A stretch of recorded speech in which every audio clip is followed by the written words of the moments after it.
Chittagong, bye bye.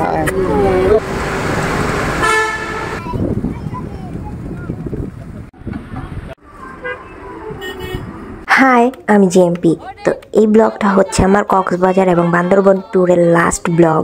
আজকে আমরা যাব পতেঙ্গাতে। আর পতেঙ্গা যাওয়ার আমাদের কোনো প্ল্যানই ছিল না, একদম সাডেন প্ল্যান হয় সবার। কক্সবাজার থেকে বাসায় যাওয়ার পথেই যখন পড়ে, তাই পতেঙ্গাটা একটু ঘুরেই যাব, আর সাথে কর্ণফুলী টানেল দিয়ে যাব, সেটাও দেখা হয়ে যাবে। আর আমরা সকাল সকালই রওনা হয়ে যাই পতেঙ্গার উদ্দেশ্যে। তো ব্রেকফাস্ট করা হয়নি, তাই আমাদের একটা ব্রেকফাস্ট ব্রেক দেয় এখানে। ওই দিন অনেক গরম ছিল, আর আমরা এতদিন জার্নি করে আর এত ঘোরাঘুরি করার পর অনেক বেশি টায়ার্ড ছিলাম, আর ঘুম তো নেই বললেই চলে।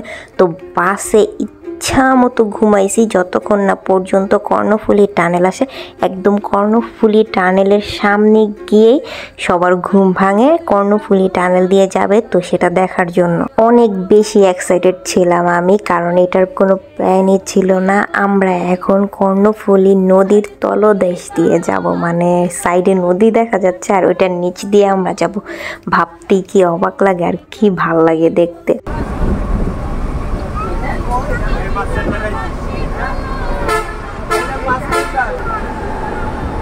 খালা উঠতেছে কিন্তু আমরা বুঝতে খাও ভাই এই উঠতে দিকে আস্তে আস্তে পুরো খারাই গেছি কেন একটা গাড়ি তো আমাদের বন্ধু জানা ছিল না গো, এত যে নিঠুর বন্ধু জানা ছিল না। উফ, কি যে ভালো লাগলো, মানে এটা ভাষায় প্রকাশ করার মতো না। মানে ভিতরে ভিতরে অনেকই লাগে যে উপরে নদী আর নিচ দিয়ে আমরা যাচ্ছি, আর বাহিরের কাজ হয়তো বা সব কমপ্লিট হয়নি, কিন্তু অনেক বেশি সুন্দর, অনেক সুন্দর লাগতেছিল। আর এই তো আমরা পতেঙ্গা চলে আসছি।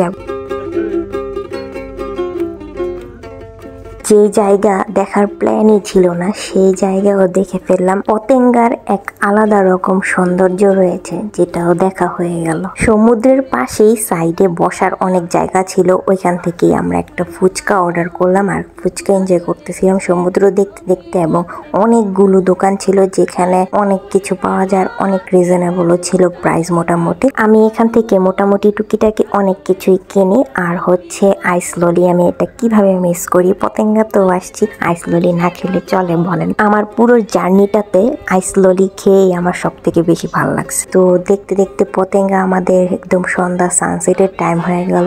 তো পতেঙ্গাতেও আমাদের সানসেট দেখা হয়ে গেল, খুবই ভালো লাগতেছিল দেখতে। এই 4-5 দিনে কত কিছু দেখে ফেললাম, আর আল্লাহ কত কিছু দেখালো, কত সৌন্দর্য দেখতে পেলাম। আলহামদুলিল্লাহ সবকিছুর জন্য। তো এই ছিল আমার বান্দরবন এবং কক্সবাজার ট্যুরের লাস্ট ব্লগ। তো সবার কাছে কেমন লাগলো অবশ্যই কমেন্ট করে জানাবেন। আল্লাহ হাফেজ।